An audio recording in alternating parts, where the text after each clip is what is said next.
يرفع الله الذين آمنوا منكم والذين أوتوا العلم درجات والله بما تعملون خبير. Alhamdulillah nahmaduhu wa nasta'inuhu wa nastaghfiruhu wa nu'minu bihi wa natawakkalu alayhi wa na'udzu bihi min sururi anfusina wa min sayyiati a'malina man yahdihillahu fala mudilla lahu wa man yudlil fala hadiya lahu. Asyhadu an la ilaha illallah wahdahu la syarika lahu wa asyhadu anna Muhammadan 'abduhu wa rasuluh la nabiyya ba'dah. Allahumma shalli ala Muhammadin wa ala alihi wa ashabihi wa barik wa sallim tasliman katsiran amma ba'd. Para jamaah yang saya hormati, mari kita sama-sama melanjutkan hadis yang ke-17 ya, dalam kajian Kitabul Jami' fi Bulughil Maram, pada kitab Bulughul Maram karangan Al-Imam Ibnu Hajar Al-Asqalani rahimahullah taala.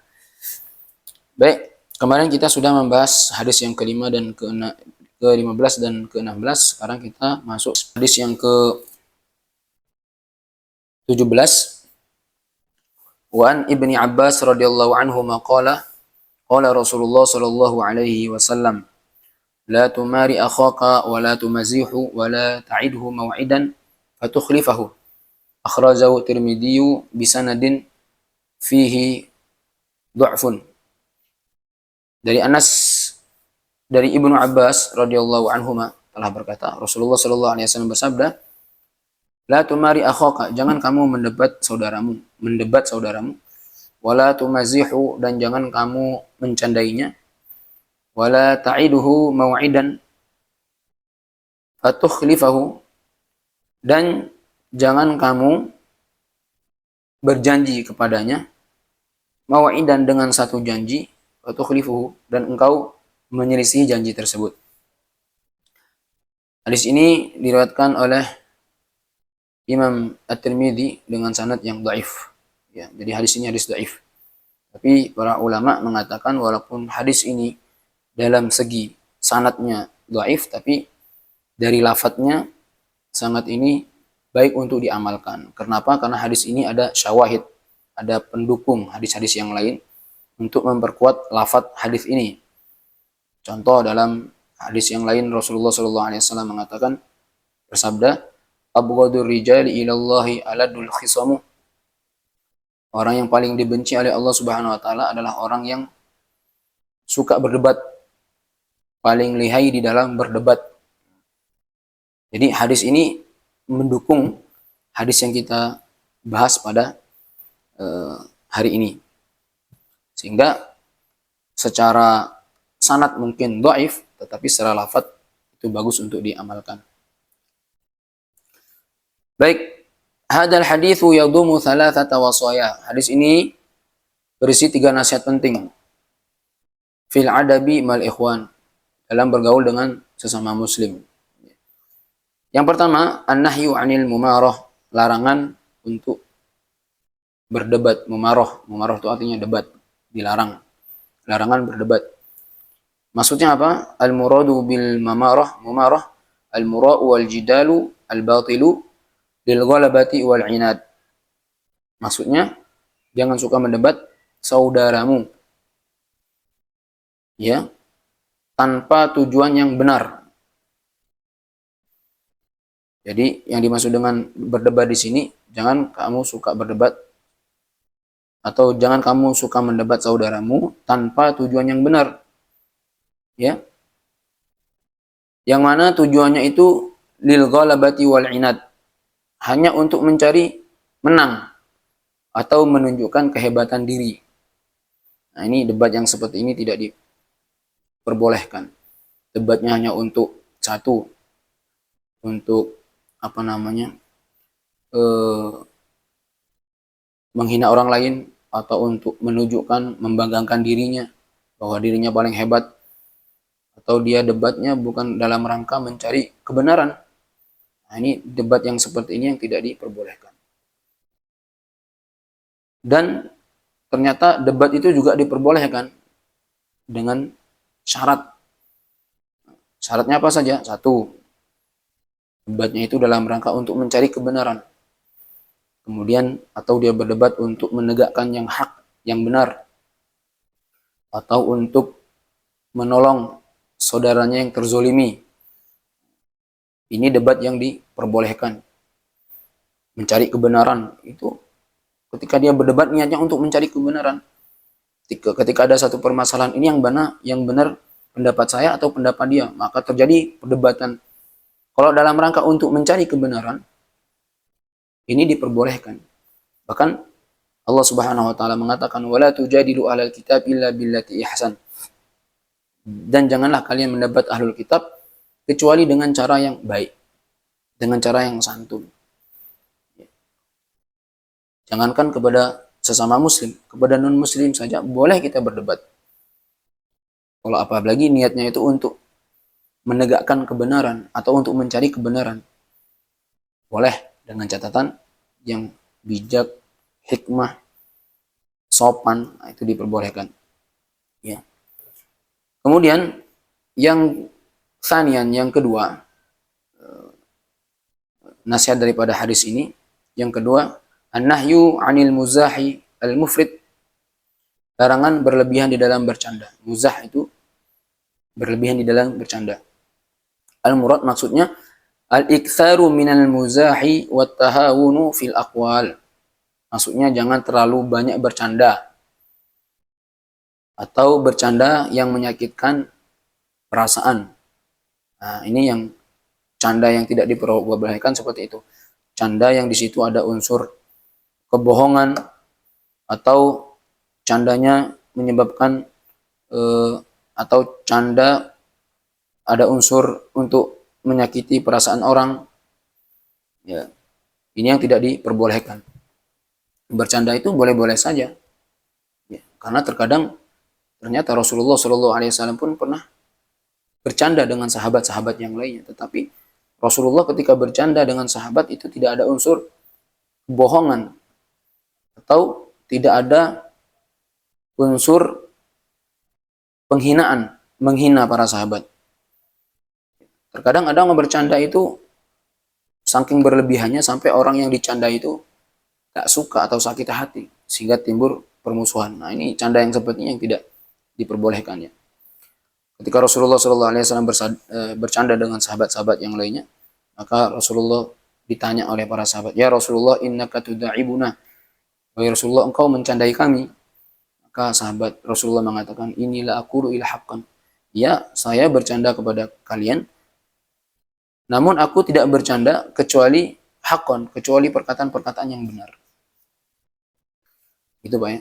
Jadi canda itu ada waktunya ya. Jangan terus-terusan bercanda, karena kalau orang sudah terus-terusan bercanda, maka haibah, kewibawaan dirinya itu akan hilang karena sering bercanda. Jadi ucapannya nggak didengar lagi, kemudian tingkah lakunya pun nggak dilihat lagi. Kenapa? Karena sering bercanda, nggak serius gitu. Ya, ada kalanya kita bercanda, ada kalanya kita serius. Apalagi kalau sekarang nih Pak, zaman dimana seorang penceramah kalau nggak lagi ada candanya nggak laku. Contohnya seperti di kampung-kampung, mohon maaf nih, yang dicari itu bukan isinya, tapi candaannya. Kalau isinya itu serius, nah itu biasanya nggak diundang lagi. Wah, serius, ngantuk, itu biasanya. Tapi kalau sudah isinya itu ada candaan, apalagi canda terus, dari awal sampai akhir nggak ada isinya. Canda terus, tertawa terus, nah itu biasa yang dicari. Nah, ya sebetulnya zaman sudah berubah Pak. Kalau ustadz yang serius, ustadz yang kajian-kajian ilmiah sedikit pemenitnya. Tapi kalau sudah ustadz apalagi ada ketika nyanyi, ketika berceramah ada nyanyi-nyanyinya gitu Pak. Atau ketika berceramah itu banyak lucunya, itu biasanya yang dicari, yang laris seperti itu. Insyaallah. Jadi ada kalanya bercanda, ada kalanya serius. Ats-tsalisan al-wafa'u bil wu'ud. Kewajiban menepati janji. Al-murad al-wafa'u bima 'ahadta 'alaihi akhaka. Maksudnya jika kamu berbuat janji kepada saudaramu harus di tetapi li'anna al-akhlaf fal wa'id li'anna ikhlafal wa'di min syamil munafiqin. Karena sesungguhnya mengingkari janji adalah min syamil munafiqin, contoh atau ciri-ciri orang munafik yang sebagaimana disebutkan dalam hadis. Berjanji. Tapi kalau seorang berjanji itu harus ditepati. Ada orang yang berjanji ketika dia diundang, insya Allah saya hadir.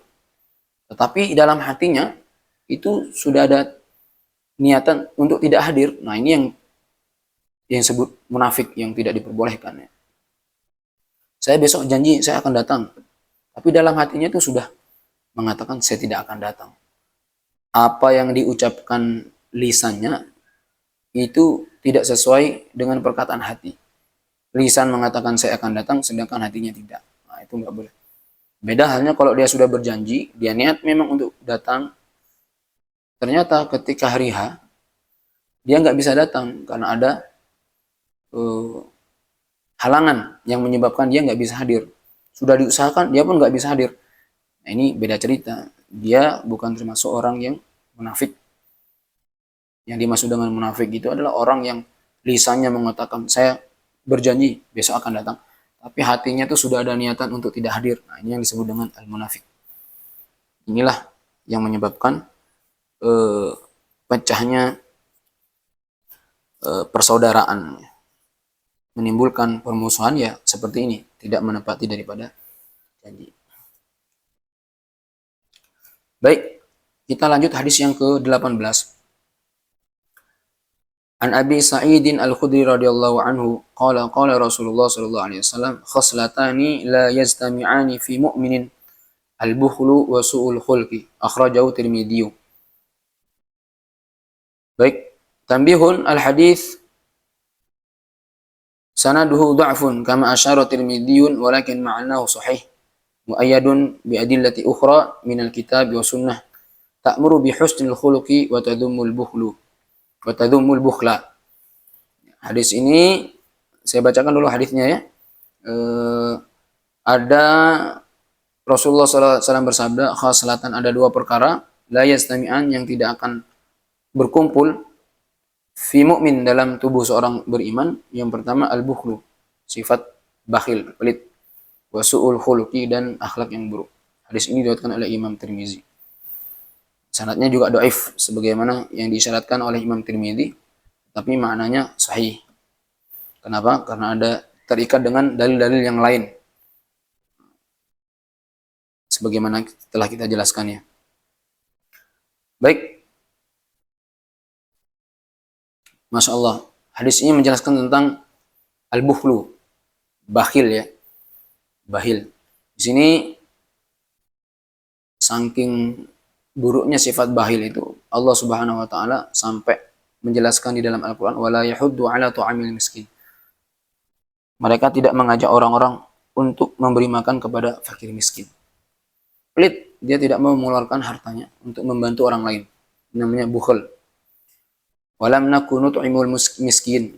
Bahkan kami dulu tidak memberi makan kepada fakir miskin. Ketika penghuni ahli neraka ditanya, kenapa kalian masuk dalam api neraka? Maka orang-orang mengatakan walam nakunut imul miskin, karena kami itu pernah tidak memberi makan kepada fakir miskin. Artinya dia tidak peduli kepada fakir miskin. Kenapa? Pelit. Wa amma man bakhila wastaghna wa kadzdzaba bil husna. Atau dalam ayat lain alladzina yabkhuluna wa ya'muruna an-nasa bil bukhl. Mereka yaitu orang-orang yang mereka bakhil wa ya'muruna an-nasa bil bukhl dan menyuruh mereka orang lain untuk berbuat bakhil seperti mereka. Dia orang pelit ini Pak. Orang lain saja ketika mau bersedekah, dia nggak suka, apalagi dia sendiri. Jadi ketika ada orang lain bersedekah, mengeluarkan sebagian hartanya untuk orang-orang yang membutuhkan, maka orang yang bakhil pun nggak suka melihat hal-hal seperti itu. Inilah yang disebut dengan bakhil. Ketika dia bakhil, dia pun ingin bagaimana orang-orang yang lain itu seperti dia. Bakhil atau pelit. Masya Allah. Jadi di sini disebutkan tidak akan berkumpul ya, di dalam tubuh seorang beriman, yaitu sifat bakhil dan akhlak yang buruk. Baik, kita mengkaji lam di sini, khaslatani la yaztami'an. La di sini merupakan harfun nafi ya. Di sini dijelaskan ada 3 penjelasannya. Nafi di sini yang pertama nafyul wujud, yang kedua nafyus sihah, yang ketiga nafyul kamal. Apa itu nafyul wujud? Artinya tidak mungkin 2 perkara yang tidak mungkin berkumpul dalam seorang mukmin. Ini namanya nafyul wujud atau peniadaan dia sebagai seorang beriman. Maksudnya begini, orang yang beriman itu tidak akan mungkin di dalam hatinya itu ada ada sifat pelit dan akhlak yang buruk, atau orang beriman itu orang yang pelit atau orang yang memiliki akhlak yang buruk, dia itu bukan orang yang beriman. Pengertiannya seperti itu, nafyul wujud. Tetapi para jamaah, nyatanya ada juga orang yang beriman tetapi dia pelit, tetapi dia memiliki akhlak yang buruk. Nah, maka kalau nafyul wujud ini kurang tepat pemaknaannya, maka kita tarik ke bawah lagi dengan lam di sini, maksudnya nafyus sihah. Maksudnya apa? Imannya benar, sah, atau imannya sah atau benar, tetapi dia masih pelit dan berakhlak buruk. Ini pun masih belum cocok ya. Artinya kalau kita terjemahkan, tidak sah imannya seseorang apabila dia memiliki akhlak yang buruk atau memiliki sifat bakhil. Ini kurang tepat. Maka ulama itu mengambil makna lam yang ketiga, nafi yang ketiga, nafyul kamal. Apa yang dimaksud dengan nafyul kamal? Jadi kalau kita terjemahkan, kurang sempurna imannya. Imannya itu kurang sempurna atau belum sempurna. Jadi kalau kita terjemahkan, belum dikatakan sempurna iman seseorang apabila di dalam hatinya masih ada sifat al-bukhlu, pelit, wa su'ul khulqi, dan akhlak yang buruk. Itu makna hadisnya. Yubayyinu Nabi sallallahu alaihi wasallam fi hadzal hadithi anna sifata al-bukhli wa su'ul khulqi la yastami'an fi shakhsin mu'minin haqiqatal iman. Dalam hadis ini menjelaskan bahwa 2 sifat, yaitu kikir dan pelit, ya, tidak akan berkumpul fi shakhsin, di dalam seseorang yang beriman, haqiqatal iman, dengan keimanan yang sebenarnya. Jadi hadis ini menjelaskan bahwasanya sifat kikir dan akhlak yang buruk itu tidak akan pernah berkumpul dalam diri orang yang beriman. Artinya imannya itu belum dikatakan sempurna.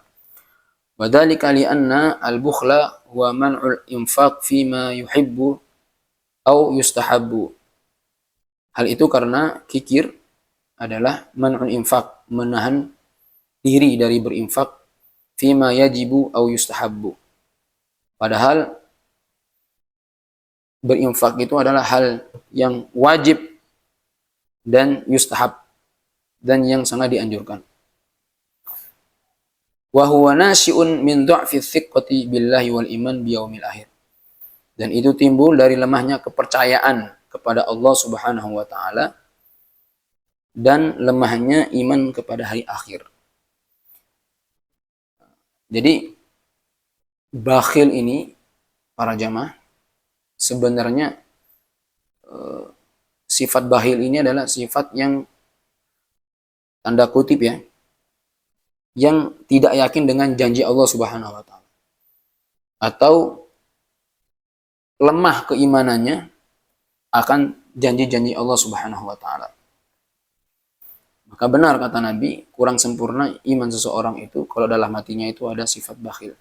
Kenapa? Bakhil itu, kalau kita jelaskan tadi ini, bakhil itu adalah satu sifat yang menunjukkan bahwasanya dia itu lemah di dalam meyakini janji-janji Allah Subhanahu wa taala. Kenapa lemah? Karena dia menganggap bahwa kalau saya mengeluarkan sebagian harta saya, nanti harta saya akan berkurang. Kalau saya nanti bersedekah, nanti harta saya akan berkurang. Padahal Allah Subhanahu wa taala telah berjanji, "Man jaa'a bil hasanati falahu asru amthalih." Barang siapa yang datang dengan satu kebaikan, Allah akan ganti dengan 10 kebaikan. Mana qasad shadaqatun min mal, tidak akan berkurang harta yang disedekahkan. Padahal dengan bersedekah ini akan menambah rezeki orang tersebut. Gak ada ceritanya orang yang bersedekah lalu jatuh miskin atau bangkrut. Gak ada. Maka orang yang bukhil itu kenapa dia berat untuk mengeluarkan sebagian hartanya? Karena imannya itu lemah. Dia tidak yakin dengan janji Allah Subhanahu wa taala. Seperti itu. Sehingga Nabi mengatakan belum dikatakan sempurna iman seorang kalau dalam hatinya itu ada sifat bukhil, pelit. Yang kedua, su'al khuluqi. Huwa kullu qaulin aw fi'lin yu'din nasa wa huwa munafin li kamalil iman. Su'ul khuluqi, akhlak yang buruk. Huwa kullu qaulin adalah setiap perkataan aw fi'lin atau perbuatan yu'din nas yang menyakiti hati orang lain. Wa huwa munafin li kamalil iman.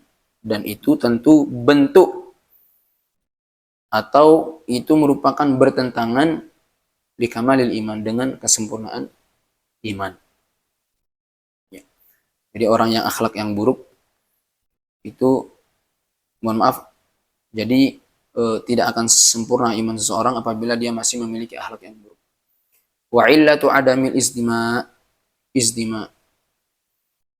Alasan tidak berkumpulnya kedua sifat ini, ya. Apa alasannya? Annal mu'minal kamila yadfa'uhu imanuhu ila husnul khulqi ma'an nas wa ila al-karami was-sakha fil infaq, fa idza wajada al-bukhlu wa su'ul khuluqi faqad naqasa imanul 'abdi wa lam yakmul. Jadi alasannya kenapa pelit dan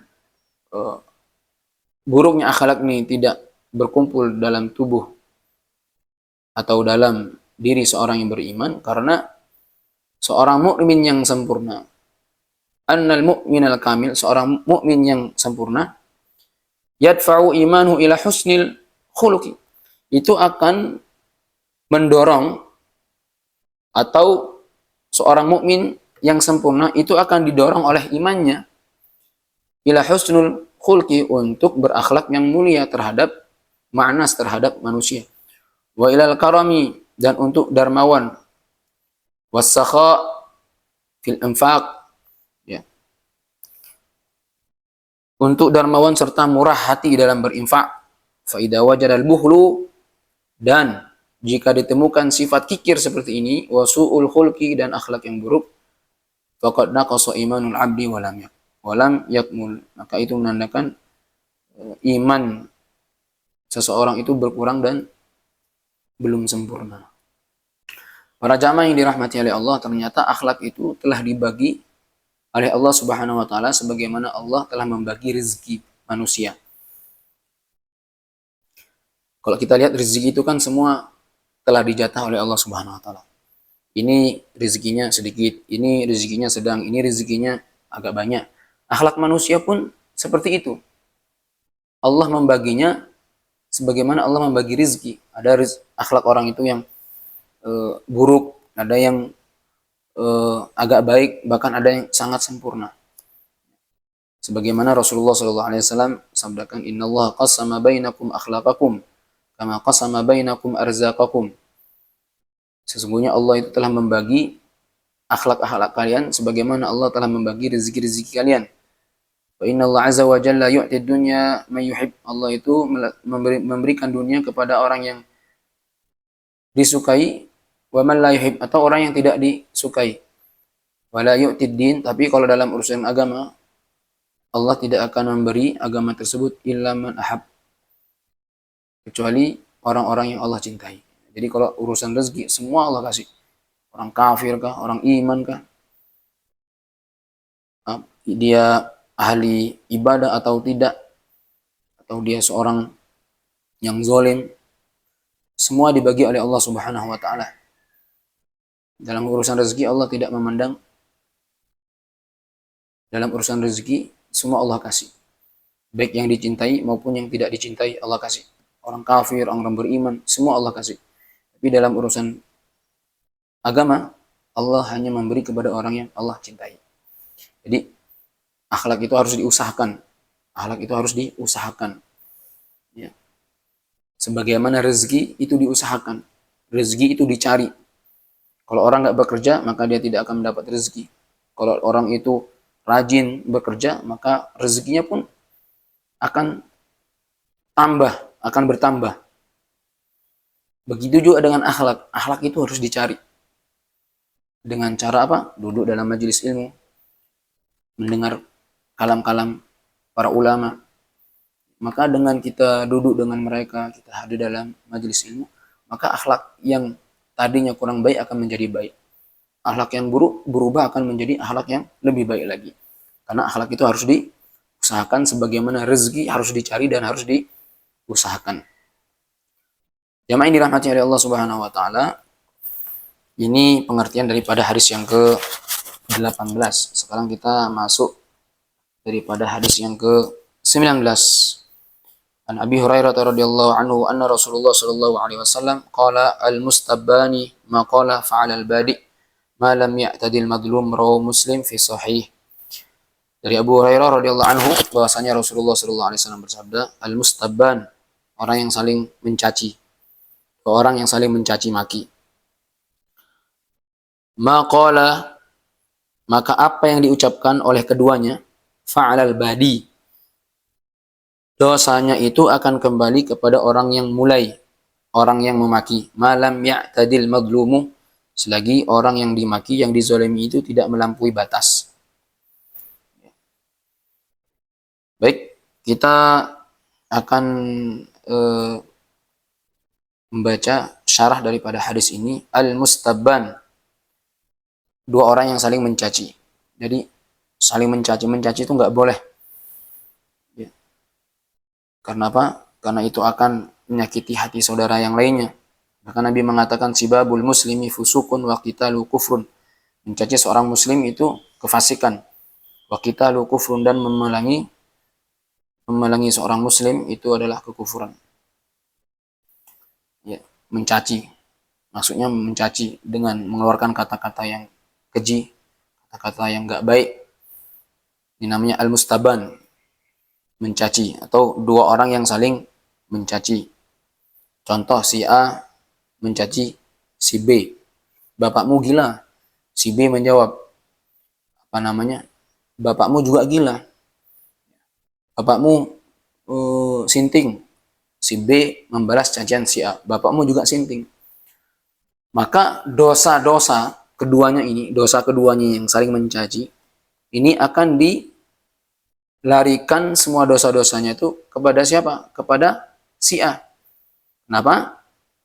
Karena fa'alal badi, dia yang memulainya. Jadi dosa-dosanya itu akan diberikan kepada orang yang memulai.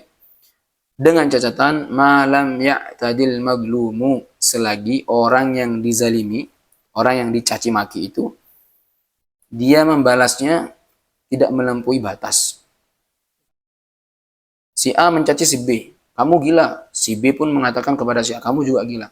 Maka dosa-dosa keduanya ini akan kembali kepada si A. Kenapa? Karena si B tidak melampaui batas di dalam menjawab cacian si A. Beda halnya kalau si B ini ketika dia membalas cacian si A melampaui batas. Contoh, si A mencaci, bapakmu gila. Si B membalas cacian, bapakmu juga gila. Atau si A dia mengatakan kepada si B, mencaci si B, bapakmu gila, sinting. Tiba-tiba si B ini nggak terima dengan balasan yang melampaui batas, bapakmu gila, ibumu gila, bibimu gila, pamanmu gila, semua keluargamu gila. Nah, ini kan sudah melampaui batas. Nah, kalau sudah melampaui batas seperti ini, maka para ulama terjadi khilaf, perbedaan pendapat. Ini dosanya akan dilarikan ke siapa nih? Ke si A kepada si B. Maka jumhur ulama mengatakan, maka tetap dosa-dosanya itu dikembalikan kepada orang yang memulai pertama, kepada si A, tetapi selebihnya cacian yang melebihi batas itu akan dikembalikan kepada si B. Itu maksudnya. Kemudian, apakah boleh membalas cacian dengan yang setimpal? Boleh. Wa in aqabtum fa'aqibu bimithli ma uqibtum bih. Jika kalian membalas, maka balaslah dengan setimpal, sebagaimana kalian dizalimi. Boleh.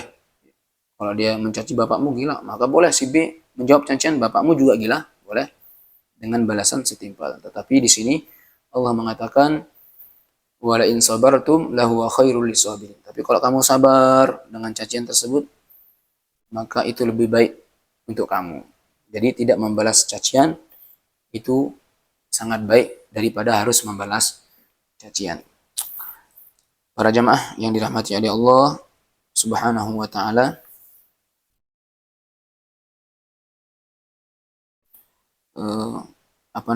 inilah hadis-hadis Rasulullah Shallallahu Alaihi Wasallam yang menjelaskan tentang haramnya ya, saling mencaci itu enggak diperbolehkan. Kemudian al-fawaidu wal ahkam. Faedah daripada hukum hadis ini, yuharrimul haditsu as-sab wa syatma li'annahu ja'ala al-qaulain maksiatan yuaqidu 'alaiha al-badi. Hadis ini mengharamkan perbuatan mencaci dan memaki. Karena hadis ini menjadikan ucapan keduanya ya, sebagai sebuah maksiat yuakhadu 'alaiha al-badi, yang akan dihukumi orang yang memulainya. Yang kedua, isbatu mabda'il adli fi tahmil ism. Menetapkan prinsip keadilan dalam pembadanan dosa. Wal ismu aslan 'alal badi bisabbi. Bahwa dosa pada asalnya ditanggung oleh orang yang memulai cacian. Kemudian selanjutnya, al-haditsu dalilun 'ala anna al-kibara wa dzunub la tusqitu haqqal madlum fil intisab. Hadis ini juga merupakan dalil bahwa usia tua dan banyaknya dosa seseorang la tusqitu tidak menghilangkan haqqal madlum, hak orang yang dizalimi, fil intisab, untuk menuntut keadilan. Wallahu a'lamu bishawab. Inilah kita telah mendengarkan dua hadis Nabi Shallallahu Alaihi Wasallam. Intinya hadis ini menerangkan kepada kita tentang akhlak yang baik. Maka mudah-mudahan dengan kita duduk dalam majelis ini, Allah Subhanahu Wa Taala merubah akhlak kita yang dari gak baik menjadi baik, yang baik menjadi lebih baik. Semoga bermanfaat. Subhanakallahumma bihamdika asyhadu an la ilaha illa anta astaghfiruka wa atubu ilaik. Wassalamualaikum warahmatullahi wabarakatuh.